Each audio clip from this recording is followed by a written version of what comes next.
Sarah ran midnight static on KZRV 89.3, the only radio station in Dusthaven, a desert town lost in Nevada's endless sands. The kind of place where the stars feel too close and the nights too quiet.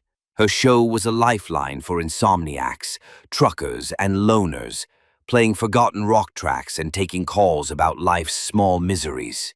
Sarah loved the solitude of her booth. Just her, the mic, and the hum of old equipment. Until the night the hum turned into something else. It was just after 1 a.m., mid-broadcast, when static crackled through her headphones.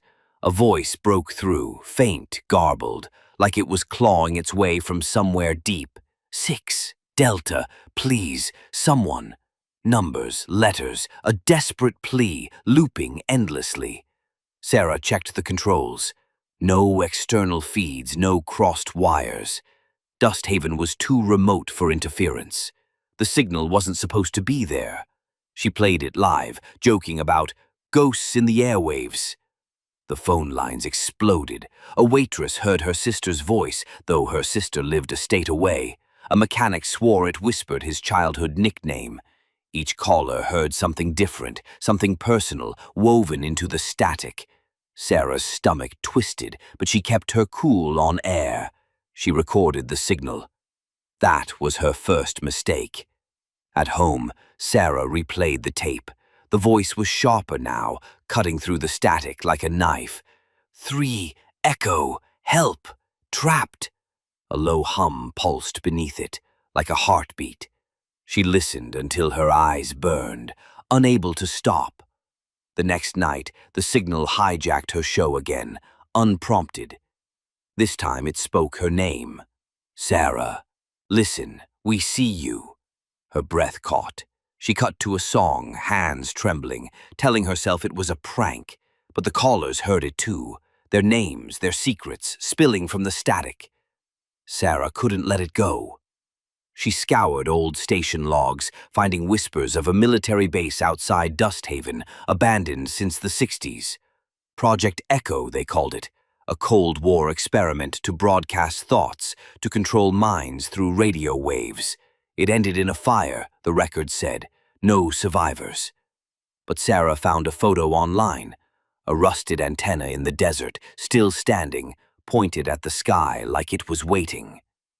The signal was in her head now, humming when she closed her eyes, whispering when she tried to sleep. Each night, the signal grew louder, drowning out her show. Listeners stopped calling, some too scared, others too obsessed, begging her to keep it on. Sarah's dreams turned dark, visions of a bunker, its walls dripping with something black, figures chanting numbers in the shadows. Join us, Sarah, finished the broadcast. She'd wake to find her radio on, tuned to 89.3, though she'd unplugged it hours before. She fought back. She shut down the station's transmitter, but the signal still aired. She smashed her home radio, but the voice leaked from her phone, her laptop, even the buzz of her fridge. It was everywhere. The recordings changed too. The pleas turned to demands. Sarah, why won't you answer? We're waiting. The hum was a chorus now, voices overlapping, hungry and endless. Sarah drove to the bunker, her recorder clutched like a lifeline. The desert was silent, the antenna looming like a twisted spine. The bunker's door hung open, rust flaking like dried blood. Inside, the air was heavy, sour. She found a control room, consoles caked in ash, dials glowing faintly. The signal was broadcasting from there, live, though the mic was cold. A logbook sat on a table, its pages filled with names, all scratched out. At the bottom, in her handwriting, was hers. The signal surged, deafening. Sarah, you're here! Join us! Shadows moved in the corners, their faces blurred, eyes like static. Their hands reached for her, cold as ice, pulling her toward the console. She screamed, tearing free, and ran, the signal chasing her through the desert, a roar of voices in her skull. Sarah made it back to Dusthaven, collapsing in her studio. She thought she'd escaped, but the signal didn't stop. It was quieter now, a whisper in the static, but it was always there.